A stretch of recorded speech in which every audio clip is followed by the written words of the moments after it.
trouble. Wicked, why you gotta be so wicked? And the moment that you caught my eyes, I'm in trouble. Forgive me for wanting, but I just can't think anymore. When I see you, I'm in trouble. So enchanted by you. Why you gotta be so cruel? No, you made my knees weak, my heart stopped a beat. I still want you.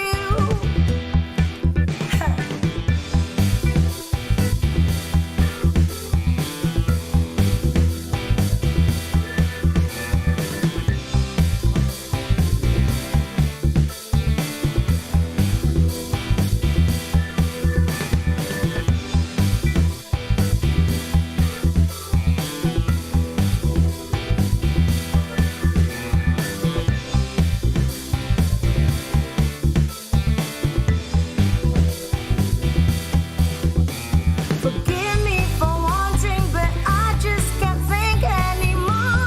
When I see you, I'm in trouble. So enchanted by you. Trouble. I don't wanna get in trouble. Trouble. I don't wanna get in trouble. Trouble. Trouble.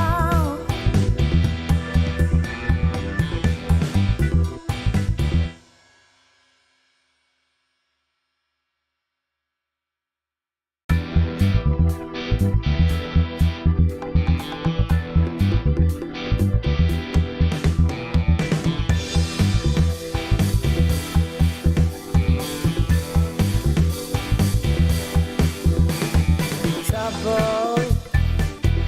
I don't wanna get in trouble. But every time I hear you laugh, I get into trouble. Wicked, why you gotta be so wicked? And the moment that you caught my eyes, I'm in trouble.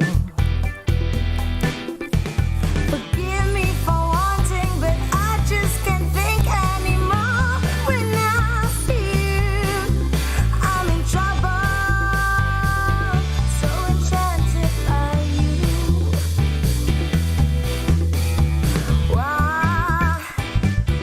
Why you gotta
time I hear you laugh, I get into trouble.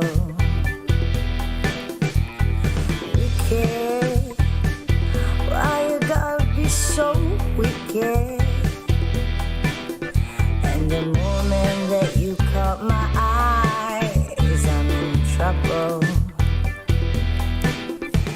Forgive me for wanting, but I just can't think anymore. When I see you, I'm in trouble.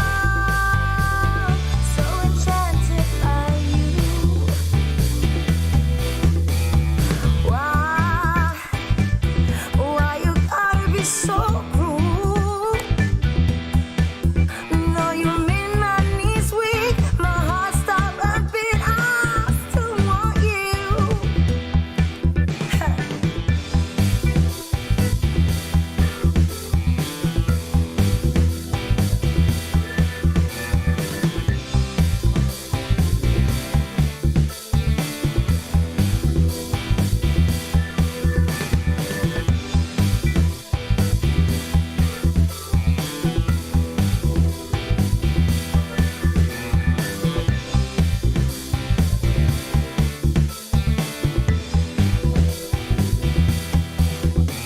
Forgive me for wanting, but I just can't think anymore.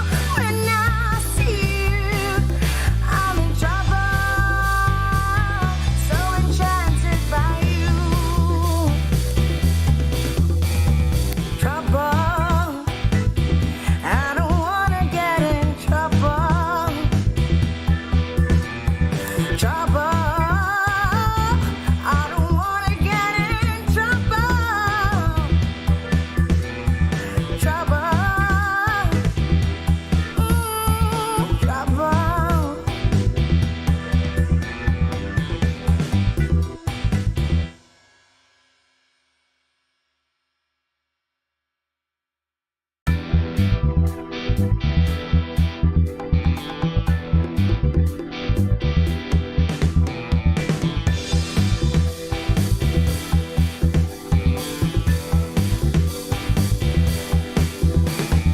Trouble. I don't wanna get in trouble. But every time I hear you laugh, I get into trouble. Wicked, why you gotta be so wicked? And the moment that you caught my eyes, I'm in trouble. Forgive me for wanting, but I just can't think anymore. When I see you, I'm in trouble. So enchanted by you.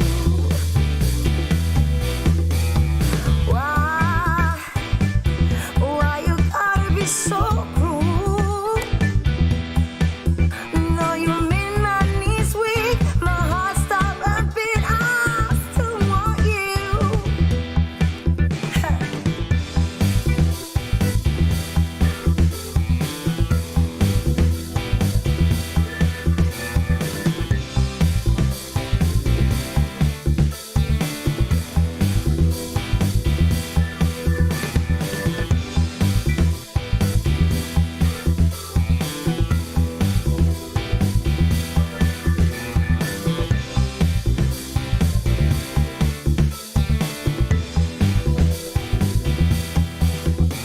Forgive me for wanting, but I just can't think anymore. When I see you, I'm in trouble. So enchanted by you. Trouble. I don't wanna get in trouble. I really don't feel good. I'm getting a Is anyone here? What did you find? You are listening to Supernatural Confessions. Hello. Are we actually on? Like what? Yeah, we're on. We're on. Oh, hi guys. Hello. Welcome to On The Fringe. We're Again, just we've got a rocky start.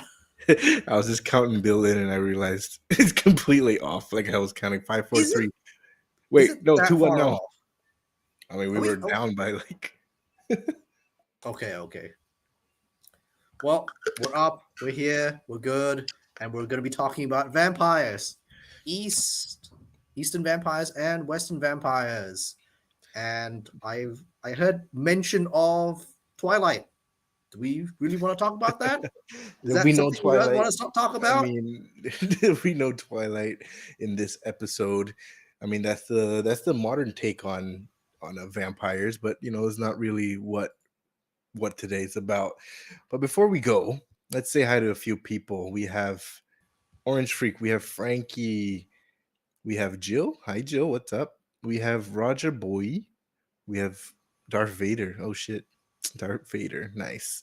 Oh, And on Facebook, we have Ivan, we have Karina who says Twilight experts question mark. No. I don't think so. We have Lincoln as well. Yeah, and we have yeah. a listener Uh, and just turned on in. Facebook we have Lincoln as well. We have Carlos Cole, Ivan Go. We have Uh, Joe who Joe who just said first on YouTube. No, Joe, yeah. you aren't the first. No, Try no. again next week. Yeah, we've got Karina Venat, and Alsatian. Bernard, So that sounds like a is that a Dutch name? Huh, interesting. I am not too sure. And KK Heng is also on Facebook as well. So yeah, quite a few of you guys on Facebook today. Yeah, Nice, nice, nice. it seems like vampires was actually quite a well. Vampires came in by a large margin compared to the other ones for some reason, and I think it's kind of cryptid, kind of supernatural, but I think it was something that we were going to get to at some point. So, yep, here It's we are. yeah. I mean, it's one of those. The further back you go, the more supernatural it gets, and then the more modern you go, the it the also more modern, borders on supernatural. the more There's a modern you sweet get, spot there where it's very cryptid like. the more modern you get, the more Twilighty it gets. But again, no, no, no, no Twilight today. Actually, in all my research, it was never the case of any sort of Twilighty, romanticized kind of deal. It's kind of weird. There was one story in the middle, like when I was doing research, it popped up in Middle Eastern vampires where it was kind of romantically, but Yeah, more parasitically rather yeah, than that's true. romantically. And actually, just in the research that I was doing with some of the Asian ones, you know, people always think of vampires as just sucking on blood and that kind of deal. But I feel like there will be something later that surprises everybody that, they it's like, well, some of them actually don't just, they're not vampires in the context of they suck on blood, but they are vampires in a different way. They feed on something else, which is quite interesting, actually. Well, you can get to that because I'm touching that. So I am going to go straight into the Western vampires, and we're going to be talking about the Vlad the Impaler, pre Dracula Actually, pre vampires. everything. Yeah. Basically, like very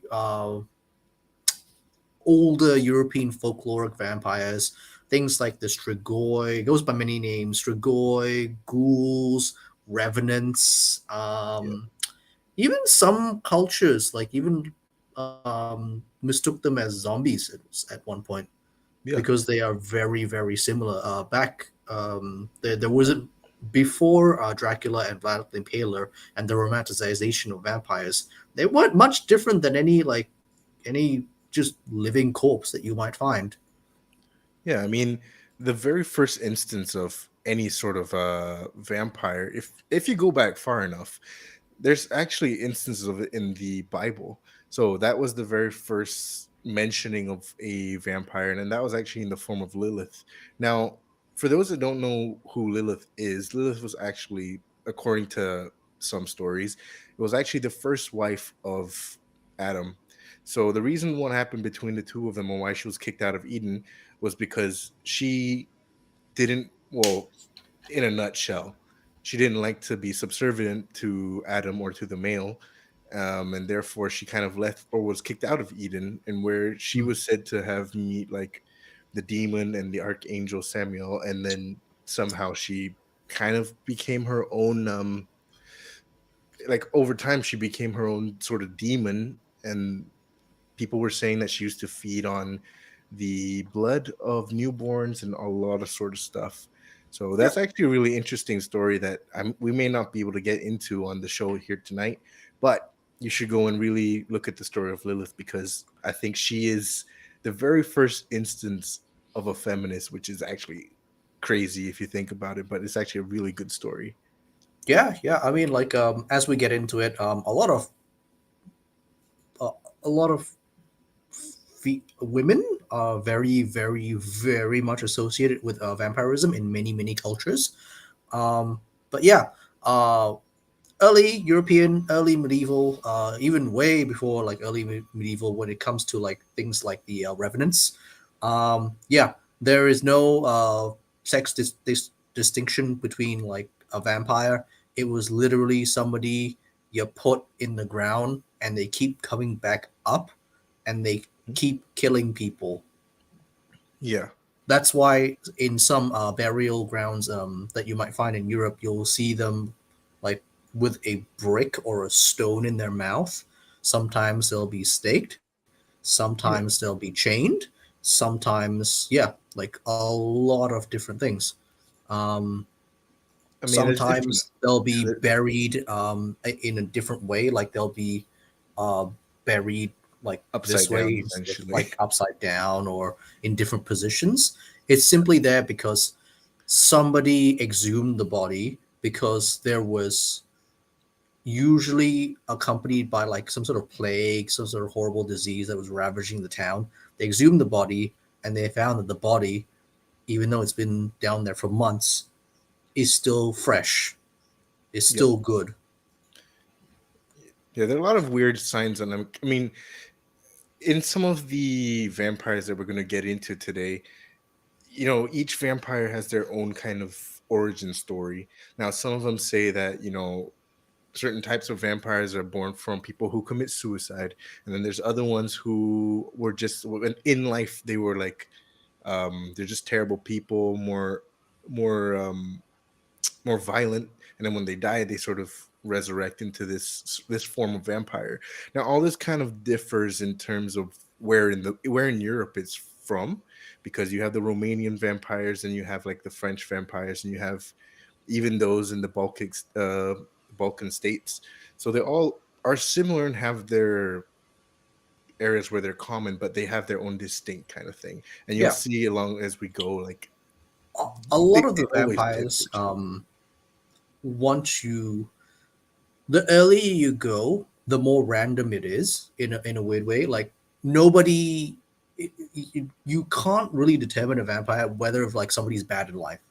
The earlier you go, the more it just happens. It becomes like a fact of life. Um, just like I'm sure back in those days, like plagues and people dying was a very, very like it was a very normal thing, Yeah. unfortunately. But as civilization kind of grew up, it became more of a rarity, and so it was more so associated with bad people doing bad things in life, Yeah. uh, which kind of where it peaked. It peaked a lot before Black. It peaked just like that as a bad kids bedtime story. So Like a warning story. like Those it's things one of that those must tell folkloric you. stories where it's like, okay, do not do this, little kiddies, don't do that, Yeah. don't be a bad person when you grow up because you'll become a strigoi, or I mean, like it's kind of like the story of heaven and hell. Like, it's a precautionary tale yeah, to a lot of things. With the clerk, to answer your question, why are the bones positioned like that? Well, this is sort of the way that a lot of people in those areas believe that if you were to decapitate the body and sort of put his head between his legs, it won't resurrect. And yeah, it's actually a real story. Like these are all yeah, real burial grounds of people who've exhumed these bodies or found these remnants, and they all were sort of tied back into the whole vampirism thing. So no, the person wasn't beheaded in life, but okay, sometimes in life, but most of the time they're exhumed by priests and a lot of these people to reposition them in a way. Yeah. So again, it vampires are more commonly associated in this point in time with plagues. So a plague would befall a town. People would start dying for no good reason. Then people would suspect, hey, there is a vampire or revenant that's sucking the life force from people in the villages at night. They exhume the bodies. They find that this particular body, out of all the ones in the graveyard, is really, really fresh for some reason. And Yeah. that body has probably been there for 6 months to 8 months. Really dang sus. So it differs from European culture to European culture. Some behead and reposition the skull in in the coffin. Some go to more extremes. Some put a brick in the mouth. Some stake them. Some chain them. Some even reposition the entire coffin. Just for that. Yeah, just for that. Yeah, actually, I just had a question on I think it was YouTube to ask: are they even real, or how do we know they're real in the sense of, are these just folklore stuff? No, and I think in the 18th century, actually, there was a big controversy where there was basically a frenzy of vampire sightings in Eastern Europe, and Yep. this had to do with, I mean, this kind of people believe that it was mass hysteria to some degree. But there are people who were in the government who engaged in the hunting and even staking of so-called vampires, right? So, I mean, one of the stories was, I believe it was actually, there's a few. There's a Peter Blagovic, which was, I Mm, believe, he was from Serbia. He was reported to have died at the age of 62, but allegedly returned after his death. Asking his son for food, and when his son refused, he was found dead following day, like a few days later. mm, And he was supposedly had returned to attack some of the neighbors who died from a loss of blood. Similarly, in another case, this other guy named Milos, who was a soldier who turned to a farmer, was allegedly attacked by a vampire years before and died while haying, like in the farms. Now, after his death, people believed that, or people started to die in the surrounding areas and believe that he had returned to prey on the neighbors. Now, whether or not this is actually the case, it's kind of in between. I mean, it's kind of, hearsay, and it comes down to a lot of mass hysteria at that point in time, and where people were so caught up in this story that they were thinking, oh yeah, you know what, like, I saw this guy who was supposedly died many years ago, and then people said this, and then back and forth, back and forth. It's a lot like the Salem witch trials, if you're familiar with that. yep. But think of it in the context, right? If I was a vampire and I wanted to be hidden, the perfect thing would be just to scream out vampire in the middle of town and then start like accusing random people of, being a vampire. Yeah. It's I like mean, the it was perfect easy. cover. It's like a cover under the guise of daylight. It's like, yep, Yeah, it's and fine. and you kind of got to remember that at this point in time, if you were accused of being a witch or vampire, you could literally be burned at the stake. You could be killed for just being accused of doing that. You didn't. No one had to prove anything. You didn't really need to have any proof of the matter. So this was something that a lot of people may have used, whether it was in Salem for the witches or even in Eastern Europe when it comes to vampires. Yep. So, So Frankie did mention Vlad the Impaler. Okay, very, very quickly. Vlad the Impaler was a very real person. He was I want to say he was the king. He was some sort of like in one of the European countries. Back when the Byzantine Empire was still a very, very big deal. mhm, Actually, it wasn't that long ago that the Byzantine Empire was still around. It was still around for World War I, so that was pretty interesting. yeah, And yeah, he was very, very famous for staking a lot of people, like a lot of people. yeah. And Um, if you kind of go into the background of Vlad the Impaler, like a lot of people thought he was a vampire because he was just so gruesome in how he would stake just people in his area, or just Oh no, who are trying to so that invade? he was accused of being a vampire because Yeah, in order to defend his homeland and basically defend Christendom at that point in time, he played into the vampiric superstitions, and the claim that he made was that he would drink red wine while impaling people on spikes, which then became blood, yeah. then So, became vampire. yeah. So, I mean, a lot of the time, it's the same thing as I mentioned with the whole Salem witch trial. A lot of people get very stuck into the mass hysteria of it, and it's very. I wouldn't say it's easy to believe nowadays. Like, if someone told me they're a vampire, I'd be like, okay, that's chill, bro. Like, good job. But if you said it back then, when people who were, you need to remember, like back then, people weren't educated. These farmers were just people living off the land, Mm. and they had their superstitions and parts of to them who just, just left it as it is. But we're gonna go into a little bit more detail on the other ones that we have. Like, Bill had to speak on a few, so why don't we start with the Strigoi? Yeah. So, well, Strigoi is what we would call like more like a ghoul. It's more animalistic in a way. It's more. It is more akin to a corpse feeder. It doesn't go after people. It more so is a scavenger that feeds on corpses. So it's a corpse that feeds on corpses. It hangs around. It hangs around graveyards, and it is definitely not something you want to meet. Yeah. I mean, just so we're clear, the Strigoi is actually from the Romanian side of the mythology with Mm, vampires. So actually, it's funny because the story of the Strigoi kind of was the premise of Bram Stoker's Dracula, and that's basically the most modern interpretation of a Strigoi. mm. And it just turns out to be it's a corpse feeder. It's a scavenger. Yeah. It goes around like graveyards and essentially just like eats corpses. Yeah, and I think Um, someone had I think Ivan was on Facebook. He was asking if like vampires can transform into bats and stuff like that. So I mean, that you can is you can something that let's go through.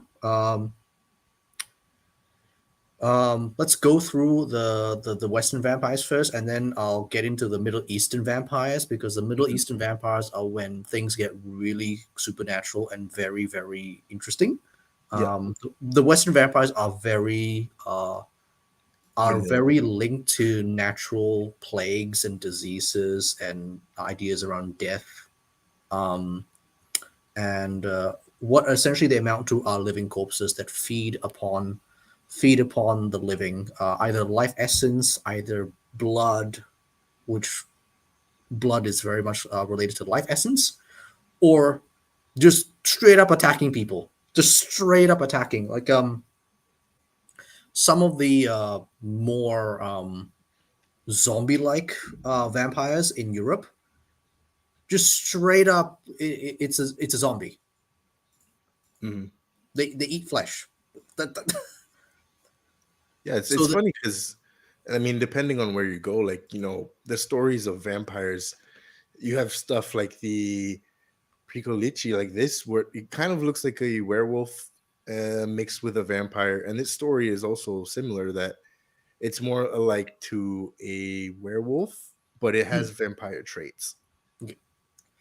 the werewolf was based on the vampiric traits for a very long time. It was then evolved when the Austro-Hungarian area, that Germanic area, started to be cleared out because there used to be huge, gigantic forests in central Germany, and that once that got cleared out and people started moving in there, that's when the werewolf really took on a form of its own because people were now living in these gigantic forested like towns. Yeah, Like you could be living in a village in the middle of a giant, almost impenetrable forest. yeah, Like, yeah, that yeah. that's werewolf story right there. Um, but yes, let us very quickly move on to the Middle Eastern vampires. Middle Eastern vampires are really, really dang interesting. when I started researching them, didn't really know anything much about them, but they are incredibly ancient. The first time a Middle Eastern vampire was ever described was in Byzantine texts, way before the Bible, and so the Sumerians and the Amarians or something. There was a also had descriptions of vampire-like beings as well. They did not call them vampires; they were described as demons. There were two particular demons, which I have forgotten the names of, that are very similar to vampires as we know it today. Um, one um, one of them being a soul of a deceased person that would eventually drag whoever they were haunting back to Hades or hell or whatever they wanted to for sustenance. And the other one was a straight up true blue demon, like a lot like Lilith. Yeah. And it's funny because all the stories that, like the stories that we've been saying so far, they all have their sort of commonality between them, and they Oh, all. and yes, so these are the vampires that we will be talking about that are shapeshifters that Yeah. are very similar to Jinn that have a lot of magical powers that disguise themselves as people that turn into bats, turn into wolves, turn into all manner of weird things, um, and also have very real physical manifestations. Yeah. Um, Not too long ago, I think it was in the 1830s, there was a famous explorer that went off into the desert, and he described a very particular cave system that harbored basically vampires. It was a then undescribed species of bat that was between 12 to 18 inches in, like, in length. So they're actually really big. They're pretty big, and this the area that he was studying was kind of um, in the deserts of Israel, like that big deserty area around Israel, and where all the Arabic countries are. The same deserts that Jesus walked. Not Jesus. I'm a very bad Catholic. I'm a Yeah. very bad Catholic. The same desert that Moses walked through, Yeah. got lost in. And he Well, described very weird communities of what were essentially shepherds, goat shepherds that would feed these vampires. So every night they will come out and feed on the goats, feed on the shepherds, and they were so skinny and so malnourished that they looked like skin and bones, and they looked like thralls essentially. They did not want for anything. They did not seek anything. They just exist to feed these creatures. yeah, and I mean, I think like that's where the whole concept of, well, not particularly that, but that's where the whole concept of vampires being afraid of the sun, or coming out in the day, because I think a lot of the different, even the different types of vampires you hear from the Western sense of a vampire, is that they'll always come out at night, and that's not. I don't know if this is because of how the natural fear of the dark or what, but I think a lot of the different vampires have a very common thread or common comparison to a lot of nocturnal animals.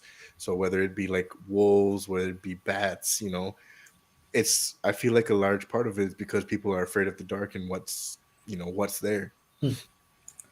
I feel like the Babylonians and the Sumerians were very advanced in the way that they described their vampires a lot more than how the Bible described them, because they didn't just classify them as demons and jinns. They had they had particular subtypes of them that were physical as in terms of cryptids. Like again, Yeah. like the giant bats in the deserts. There is no ever recorded vampiric bat species in that area of the world, especially not ones of that size. Yes, they are vampire. I mean, vampiric bats. I think everybody Yes, knows about vampire but they're bats. tiny. They're just They're not absolutely found. Yeah, they're tiny. small. They're super small, and they're not found in that area. Yeah. Also, when I was doing a bit of research, a bit more research, and dug a little bit deeper on Middle Eastern vampires, because my theory is that a lot of vampire myths and stories originally came from the Middle East, and as people migrated out of it, and as trade routes kind of like interconnected, that's when people in from like in Europe and also in Asia kind of heard about these things as well. Um, there is a very particular type of vampire that is there's only I've only seen it in Africa. I've only heard about it in Africa. It's something called remote vampirism. So it's very closely linked to witchcraft, and this is the type of vampirism which is more commonly associated with females. And apparently, people are born with certain abilities that they can extract organs and they can extract like people's hearts without even being in the room, and that's how they feed. So a person that is the victim of this will not realize what's going on until it's too late, and their corpse is found like in on the outskirts of town to be like swallowed up by the deserts around them. And yeah, this is apparently a really common phenomenon, especially in African villages, in Middle Eastern villages as well. And cases of this have been reported as recent as 1930s, as the 1930s, where people went on a lynching spree because they weird corpses started Just popping coming up. up, just turning up, and it's like, hey, Yeah, I we remember. got somebody's a witch or vampire or both. I remember even in the case of when Ebola was around in Africa. I remember reading stories of people talking about vampires, people talking about the dead coming back to life as in the form of zombies. And again, you need to remember in the context of where these stories begin. So in the case of Africa, it is itself a very spiritual area, similar to even New Orleans. You got a lot of voodoo going on, a lot of black magic, and all this sort of stuff. And when people can't really explain what's going on, and let's be honest, if someone who was dead came back to life as a vampire, or you were to see them, you'd be wondering, like, what the hell? How is this possible? And then, in some of the stories, like of people exhuming bodies and then finding, the fingernails being longer and all that kind of stuff. There's actually scientific proof of why that's the case, because the skin tends to shrink after time when you are just stuck in when you're dead. Essentially, there's no blood, so the skin starts to shrink, and then the nails seem to get longer and the hair seems to look longer as well. But Yeah, in these areas where people aren't as, let's say, educated or not too versed in the modern understanding, people are going to say that this is due to vampirism, zombieism, a lot of this kind of stuff. yep. So KK did mention a point that like the sorts of things that I was describing reminded him of the movie Descent.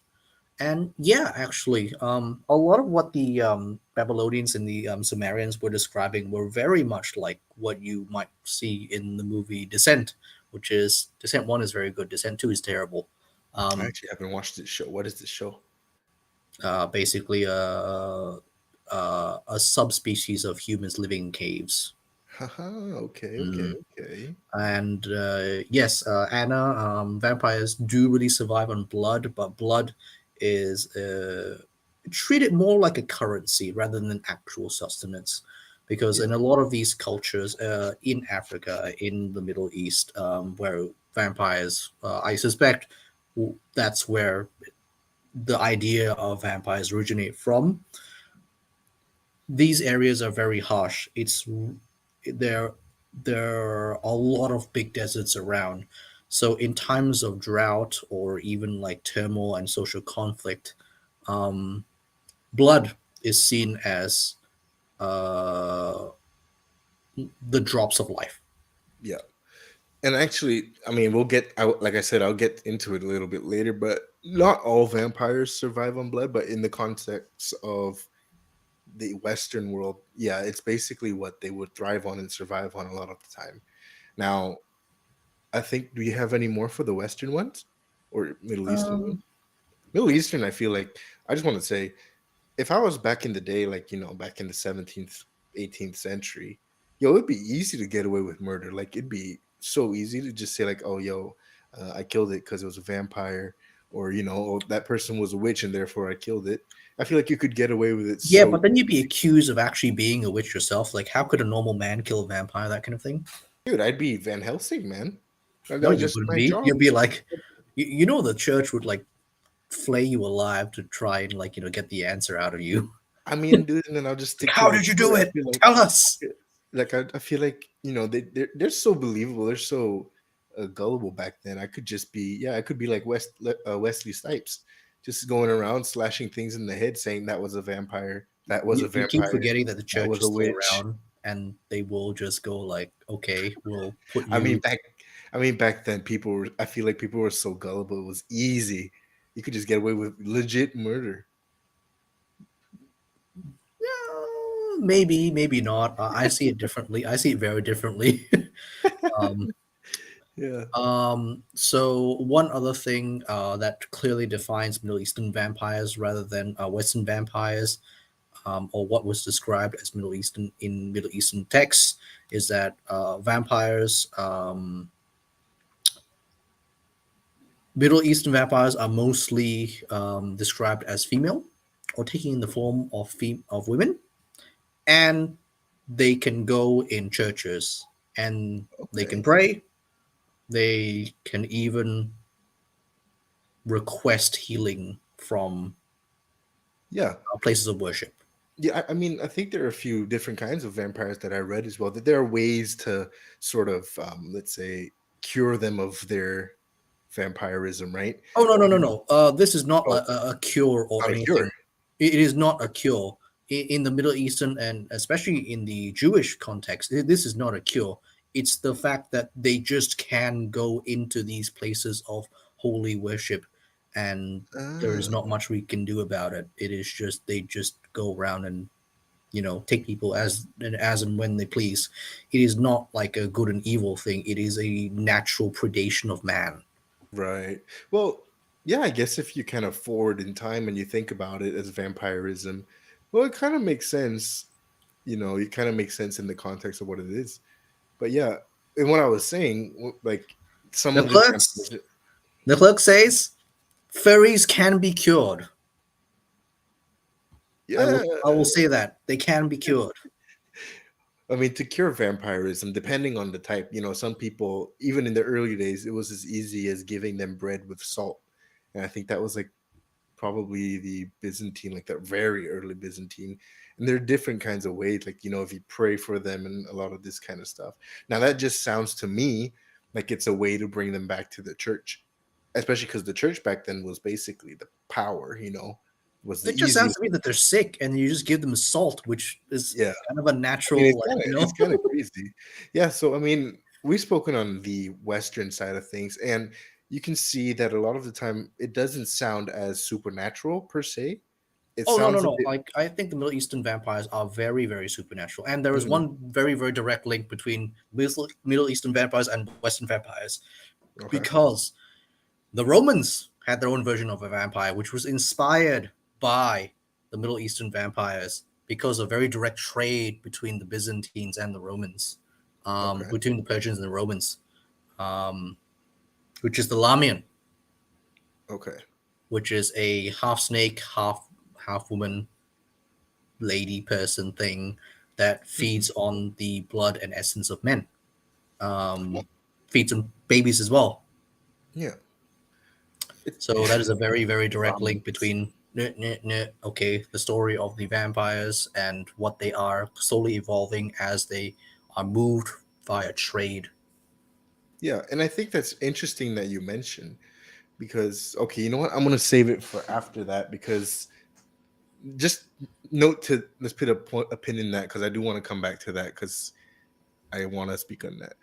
But I believe there was somebody. Now we're gonna move a bit to the eastern side, right? And somebody asked about Chinese vampires. Now, Chinese vampires or the Jiangxi was believed to be, this a vampire form, and this was what I was referring to before, where this vampire wasn't necessarily a vampire who sucked on blood. Now, this vampire actually, in the earliest belief of the word of the term, was a zombie-like creature who would steal the chi or the life force from the people that were living. So in that form, he was a vampire, or they were the vampires, right? But as I believe things progressed over time in just in time and stories and hearing things, then it became that they also take blood, and that's when like the modern context of what a vampire sort of infiltrated. But for the longest term, is actually this sort of vampire was just purely there to steal the chi or the life force from people, and in that form he was a vampire. Now the story behind this vampire was actually very interesting because it began back in the time when a lot of people would leave the areas of China or their villages to go outside and work, and there would be these people who basically transport the bodies back to their hometown, because the belief is that if a person dies outside of his village, the spirit would be homesick, and then therefore wouldn't want to be buried in a foreign area. So what they would do is they would basically take these bodies and put poles under their arms, and they would line them up, and there'd be two guys that would carry them at night. Mm. So as the two poles go up and down, it looks like they're hopping, and that was the belief of when it started, and it became sort of tradition and superstition that it's bad luck to look at them and all this sort of stuff. Mm. So I believe that this was the premise or the origins of this. Now whether they sort of came out of that into roaming by themselves, a lot of people believe that these vampires or people who died outside of their villages also became these vampires because again they weren't resting in their hometown per se. They were homesick, and therefore they had to do this. And it's really interesting because this sort of vampire is the kind of vampire where uh they're not loose, they're not human, they are human like, but they don't have the whole bendy arms and stuff. So the reason why they're so stiff all the time is because at this point rigor mortis is already set in. Yeah. Some people say, like, they have descriptions or appearances of sometimes they're rotting flesh, sometimes they look fresh, but across the board, it's rigor mortis has already set in, and Yeah. therefore they can't bend their knees, and that's why they're hopping everywhere. Yeah. Oh, what always gets me is that vampires look very, very different depending on what you're talking about, Anna. So when you talk about African vampires, they're more like witches. They're people with supernatural powers, literal supernatural powers to take organs out of people. Um, Middle Eastern vampires are more demonic. They're more demons. Yeah. They can turn into people, but they're a lot like demons and jinn. Yeah, and I Um, think in more of the Western side of the vampires, you could say that they're pale, but actually the most common description is that they look bloated. yeah, Now, people said they look bloated and a bit purpley, but they are pale, just a bit purpley and well, kind of I'm just gonna sunken. put it out there. Like most of Europe is pale at this point, so like, That is true. But I mean, if you think about even just what happens after death for the bodies, right? The reason why there's bloating, and this is back in the time when there wasn't embalming or anything or removal of the fluid. So after you die back then, your body would start to decompose, and the gases kind of will start to bloat you up. And this is what happens to a lot of bodies that you find, people who die at sea and then their bodies are picked up. Their bodies just bloated, super bloated, and they're rotting almost from the inside out in a sense, and they look purpley because the skin's kind of stretched, but also doesn't have the blood. So I guess super that's kind of bruising. the Oh, yeah. It's pretty gruesome to think about, it's but real bad. It's real bad. yeah. So Um, back to what was it that you mentioned before? That was it a Greek? A yeah, the Greek Lamian. vampire? Yeah. Yeah.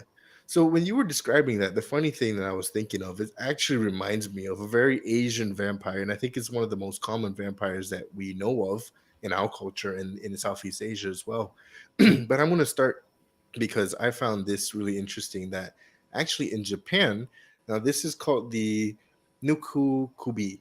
It's basically a vampire who's in the form of a woman, and her head can actually be removed, or not remove, it can remove itself from the Ah, body. yep. And what it would do is it'll do very similar things. It'll go after people's blood, it will go after newborns blood. And a lot of people may think that, that sounds really familiar and sounds very common, but this vampire in itself, it doesn't it starts in the Edo period. And what it does is it'll stretch his neck, and when people were sleeping, and what it would go is similarly go and suck the blood of people who were unsuspecting. Yep. And that's sort of where this form of vampire started. Now, the reason why I brought this up is because when you said that in the Greek sense of the story of vampire you were telling, this sounds very similar to that. Yep. And this, you can basically chalk it up or to the trade in the early days, in the time frame where people were moving from the Middle East to Europe and to Asia to Africa. Yep. I mean, even to the Far East.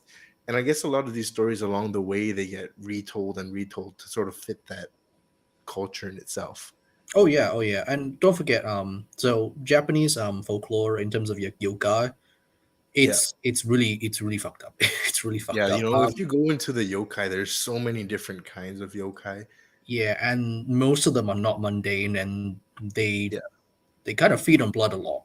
They feed Yeah. on people a lot in Japanese like yokai cult, like folklore. It's really Yeah. bad. And I mean, even if you think about, okay, wow, the clerk says so many different kinds of hentai too. Okay, I Yes, you yes, I being one of guess. them, look. But I mean, like, all these stories they keep. I always feel that Asian supernatural stuff, whether it's like yokais, whether it's the Pontianak, whether it's different kinds, they're always a bit more vengeful, and they're, to me, that's a lot scarier than if you were to say like a vampire in the Western context. I think people in Asia are a lot more cautious or superstitious when it comes to these sort of stuff. Like, I mean, when you hear of stories of vampires in the West, a lot of it's like, oh, they killed these many people and then we killed it. But then when you look at the Asian ones, they're like, yeah, it killed many people and there's not much we can really do about it.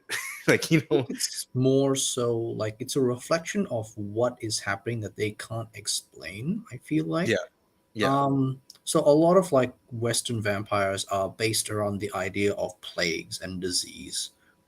They're very much associated with disease and things, just healthy people just randomly dying, yeah. which is a very common thing, especially with the changing of seasons.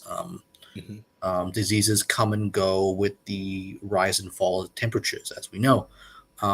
In Asia, it doesn't go away. If you Yeah, have like a disease around your area, it's gonna stay that's that yeah, temperature. It's not gonna go away until everyone dies or somebody just gets immunity from it and just passes on that immunity. yeah. Now, the reason Um, why I wanted to speak specifically on the Nikubi was because this is very similar to the Penengal. Now, if you know the story of the two, it sounds very similar. Where you have this female, I don't want to say spirit or being, right?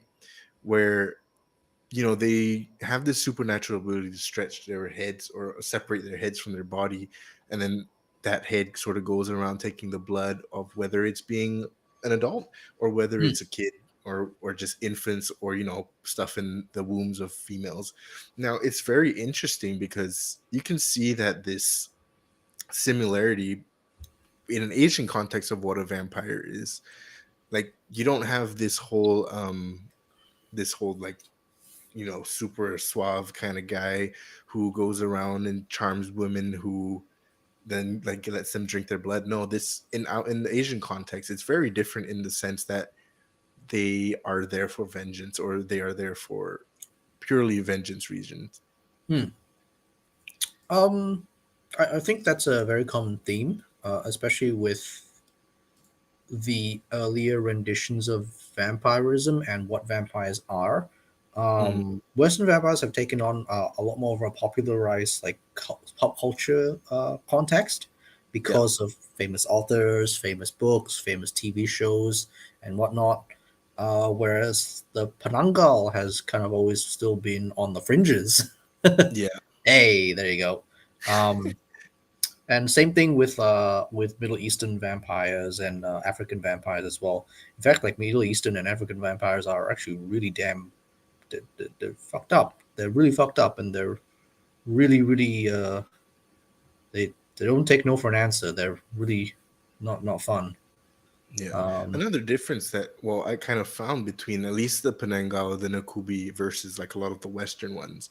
Well, it seems to me that a lot of the Western vampires that who became vampires, they don't really have a choice. Like they don't make that choice that, they become whatever mm, they are, vampires, right?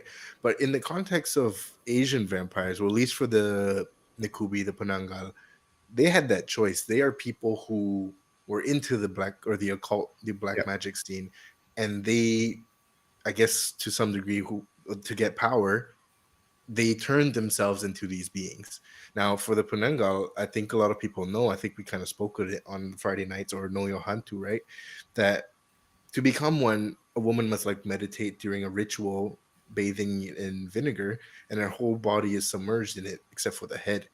And then that's how you sort of become part of that ritual, and then you become Pananga. It's very similar for the Nakubi, which, I mean, a lot of people say it's a yokai, which is a natural form of a spirit or an entity, right? yeah. You guys are just there. They're They're just there, yeah. And similarly, like this is across the board, whether it's Western or Asian, they're only active at night. So it's you can see some of that similarities coming around. yeah. I will say one distinct thing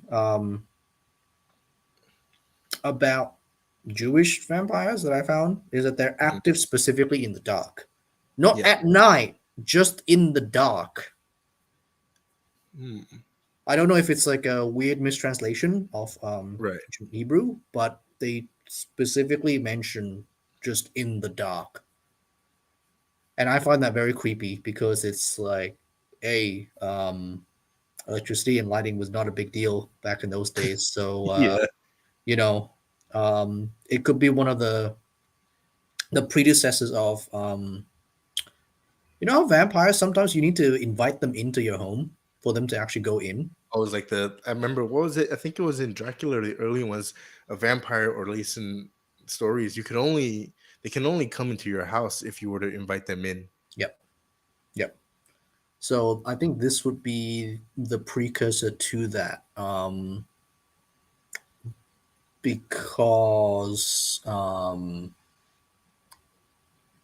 the Jewish vampires are described as being able to come into temples and places of worship, and Yeah, usually temples and places of worships have crypts. true. Yes, So and have hidden yeah, rooms, and have a lot of very dark rooms around the corners, which is very odd for a temple or crypt that they would be there. And it's one of the Holy Bible says they are fronts to God in every way, man, man, angel, or demon. So there you go. right. So I mean, here's another vampire. I don't think we've ever covered this on whatever show we have on the SC network, right? This is actually the sort of, you can think of it as the Filipino version of a Panangal. There's a slight difference. Now, this is a Mananangal, which is, it's crazy because the name's almost the same, right? But there are notable differences, being that at least with the Penangals are always female, and there's no variation in terms of where it's coming from. Whether I think there are a lot of similarities with some Thai ghosts and Vietnamese ghosts, and even in the Philippines, I think a lot of people say that there are Penangals there. But in in that category of a Penangal, Penangals are always female, and there's no variation Mm, where there's a Penangal being a male. Now, another difference is that the Penangal actually detaches only its head and it's with her lungs. and from the rest and the intestines, while leaving the body before coming back and soaking her innards in whatever, vinegar or whatever it is. Now, the manananggal is usually described as having a normal human head, while the pananggal is slightly different. You know, there's so many different types of it, but I feel like with the manananggal, it's taken a bit more of a Western form of a vampire. It has the fangs, it has stuff that very similarly resembles what a modern vampire would be. Oh yeah, I can see that. Yeah, it's really where the fangs come up because most of the vampires that we've talked about that are pre Dracula, pre Vlad the Impaler, there's no mention of fangs. Yeah. Um, there are relations to bats, um, which is a cryptid tether right over there, but no mention of fangs. A Somebody was mentioning, I think, Frankie uh, was asking if um, vampires were mostly like European folklore, and like no, no. Mm. That's kind of why we have tried to steer this episode away from European folklore vampires and limited ourselves to pre-Dracula vampires Yeah. in the European context and spread out around like the Middle East and also in Asia as well, because yeah, everyone's heard of like Dracula. Everyone's heard of the modern day interpretation of the fangs, Yeah. the garlic, the holy water. Don't like the The sun. cross. There's a lot of stuff. Yeah, and I Yeah, mean, when it comes to vampires and vampirism in terms of, I guess, the supernatural or the fringe world, right? They're not necessarily always vampires in what we were conditioned to think a vampire is. They are just beings who feed on whether it's blood or whether it's something similar. And mm, just because of that, a lot of us think that, that's a vampire. yeah, But not always. There's different categories of stuff where if it feeds on blood, it could be, yeah, it could be the Panangal, it could be the Pontiana, who said apparently likes blood too. So she could be a vampire as well. yeah, And even in the case of, there's actually a slightly different one that I had to get to before I forget. Also coming from Philippine folklore. This is let me get this right. Mandurugo. Mandurugo. I think that's it. yeah, If somebody's Filipino and watching, please correct me. But yeah, this is actually it's a it's a variation of an aswang, which is a Filipino shapeshifter, right? Now it resembles a vampire in terms of what we think a vampire is. It looks like a kind of like a gargoyle, and it has the wings, it has the fangs, it has all this like the horns and stuff like that.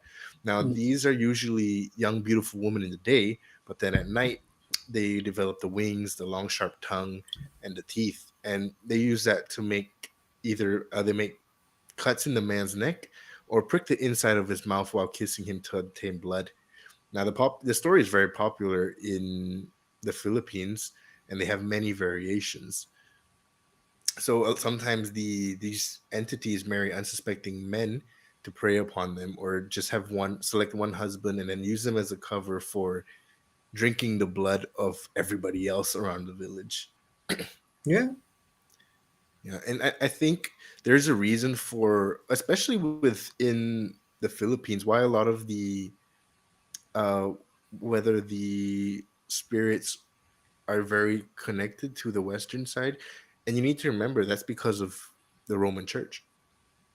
Now, if you look at this picture, you would think, okay, that's a vampire. It kind of looks like a gargoyle to some degree, but again, Oh, that's a it's demon very to me. well, yes, right. That's literally the devil to me. But I mean, if you use the context of the Catholic Church, who went to the Philippines and they started spreading Catholicism and Christianity, there's a lot of stories that come from the Western side of things, and then when it's brought to Asia, stories kind of take their own hold, and the people have their own superstition and stories about it. So that's where you can kind of see that kind of presence, or um, that kind of influence it has on what people think. Yep, exactly. Oh, before I forget, one very interesting context that I keep having to remind everyone about Middle Eastern vampires and African like witches and stuff like that. So these two vampire kind of subcultures started intermixing each other because of the African Middle Eastern slave trade. And what would very commonly happen is that the Middle Eastern masters would point out if something weird was happening, that oh, it was one of the African slaves, and Yeah, basically lynch them because they thought it was them. yeah. And This kind of stuff always happens when it. I mean, if you look at the story of the Salem witch trials, I don't think we've spoken about it or mm, whether it came on Friday nights. But the story of that is even it. Well, the whole premise, I'll give you a gist, is that a lot of people say that the whole start of this witchcraft and then witch being introduced into Salem was because of this slave who was from either Africa or the Caribbeans, and she was supposedly brought over black magic and introduced it to kids there. And that's when the kind of story where people were like, "Oh, we don't understand the culture, we don't know what she was doing, and therefore she's a witch." yep, Yeah, yep. Uh, but yes, I found I had a lot of fun like researching this today. I did not know that Middle Eastern like history was very interesting. This yeah. interesting, In- and there are quite a few weird cryptids out there in the Middle East that I did not know about. And yeah, I have a lot of biblical stuff. A lot of biblical stuff. A lot of yeah, connections with biblical stuff. there's. I mean, a lot of people actually say, like, I mean, when we come to like whether people message us or speak during the chats, sometimes the topics that come on, aren't very known or very interesting to a lot of people. But then I think there was one of the first few comments today that was just saying, "Oh, like vampire is finally something I'm interested in." Now, Mm, if you want to see something on the show, you always shoot us up a suggestion. We have a lot of things we want to get to. I think for the both of us, we also don't only want to talk about like aliens. And we're trying to steer clear. Like we had 2 weeks of that, and I think people were kind of like, okay, we need something fresh. So there's a lot of stuff that we want to get to. So if you do have ideas and stuff like that, please send it to us. Whether okay, if you want, I will leave this week's poll open. I will let you guys choose what you guys want to see as well. Just try not to pick too many because if we put way too much, it's gonna be super hard to pick something. yeah. So I'll leave it open this week. You guys can put whatever topics you Yes. have. Anna Wong, we can. How about unicorns and mermaids? Actually, those two are cryptids that Bill and I do want to speak about. There's so many that we want to get to. We and don't forget when we talk about them, we're not going to be talking about the pop culture stuff. We're going to be talking about the real fringe stuff, the real weird Yeah, not stuff. like not like Ariel or like rhinos on diets. Like we'll actually get into the real story and the gist of it. And I think especially if we talk about topics like even Mothman, it really gets back to the core of why we're here and why we actually started the show. So Yeah. throw out your options, throw out your topics, and we'll get to them, whether it's this week or next week. Because I know for some reason people want to see talk about dragons, and we can get to that, but we just need to make sure that the rest of the community wants to see it as well. Because again, Bill and I are here, and even the rest of the SC Mm, network, we're here because we want to do the show for you guys, not necessarily for us. We don't get any gain from it. We like talking about this kind of topic, and we like to have these shows to share it with you guys because you guys are a real support and why we're here in the first place. yep. So again, for On the Fringe, we're going to leave it up to you guys to see what you guys want to talk about as well. See, Orange Freak has Dragons East versus West. We can talk about that too. Yeah, we can You talk about guys that decide, too. and we will do it. We can even talk about like the to get real hipster here and go like, all right, there. I know there is there are mentions of dragons in Siberia, in Russia, in Russian old There's a folklore. lot of stuff.